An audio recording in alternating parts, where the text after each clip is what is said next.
achievement of Pradhan Mantri Awas Yojana Urban as compared to previous other schemes has been remarkable.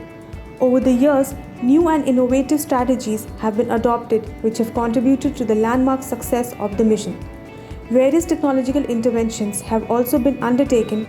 The Global Housing Technology Challenge India or GHTC India proved to be a game changer. Under its ambit, lighthouse projects are being constructed at 6 locations across the country. In today's episode of PMAYU podcast, Shri Amrit Abhijat, Joint Secretary and Mission Director, Housing for All, talks about the role of construction technology which will give a fillip to mass housing projects.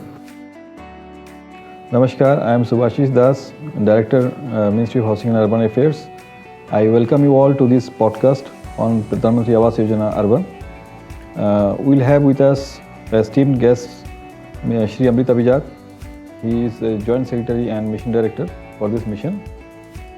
We have completed almost 6 years of this mission, and we'll have a detailed discussion on various issues of this mission. So let us begin. Very welcome to you, sir. Sir, Ministry has been promoting new construction technologies in the housing sector in general. So could you please elaborate on that line? Yeah, there's a bit of a story to that actually. This is July 2017. The Honorable Prime Minister was reviewing the progress of Pradhan Mantri Awas Yojana, and certain compliances and problems were being discussed. And he evinced an interest that a scheme of this size should look at getting something new for this country in terms of the completion timelines, in terms of addressing the issues of climate change, in terms of issues of how long can we wait. Therefore, what was probably in his mind is that can we do something to be able to take care of time overruns, cost overruns, and also to address larger issues of development, climate change and Paris Accord and all that. So he told that let there be a competition or a challenge in which more technologies from all over the world can participate, and we can walk around that and see how PMAY comes in. And after that, the Honorable Minister, Secretary Durga Shankar ji, and all of us got working to develop a model for a global housing technology challenge, because frankly speaking, this was something very unique for us to run a challenge of that size, because we really don't know whether it's Finland or whether it's New Zealand or whether it's America, where this kind of a technology is being used by certain developers. So we did not have any database for developers per se. We may be knowing that this technology is very prevalent in ABC parts. Therefore, we started writing. We had thousands of mails written, and the interest the world showed in coming to our country because of our size, because of our market and the economy was clearly visible in its participation, where about 54 new technologies did participate, and a huge number of participants came out in a very short period. We're going to have another one shortly this year, sometime COVID permitting. And out of that, 34 technologies came in, and you'll be very happy that these technologies were then passed by the CPWD. These are now being promoted by the state governments. These have been promoted by the ministry. Training program is going on by the name of Technograhis, where students, engineers, municipal corporation, people are being trained. Therefore, what really happened with the GSTC was that it transformed the way construction is perceived in India, because it is bringing in a regime when we are able to talk of houses being made to complete in about 12 to 13 months time, 14 months time. And this is hugely important, because money is very scarce, money is very costly now, because you borrow at 12%, you borrow at 10%, you do not have that kind of a time lag. Also, the issues of climate change, the saving of energy that we do, also that people are not willing to wait that long, Yes. It's a very instant sort of a gratification also that they want, and houses should ordinarily be completed in as short as a time as possible, because it has environmental hazards also. There is a C&D waste, and huge melee around 3 years, 4 years houses were constructed. The India of today, the youth of today is not willing to wait for that long to just get into a house, and therefore this was at a very appropriate time. The world participated, The builders from this country participated. They are being trained. Naredco, Katai, everybody participated.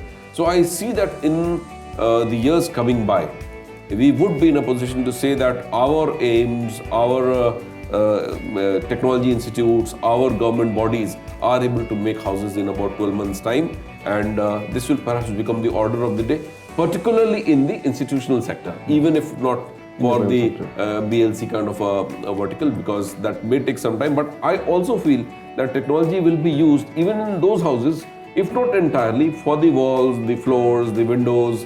You have a made to fit type of a regime where people are able to just do it in a couple of days, if not months. Yes, sir. So it might take some time. I think BLC will also slowly, they will also adopt such technology. That's what I'm saying. I've seen houses in a couple of parts in the country where the entire wall is prefabricated. Also, the floor that you use is prefabricated.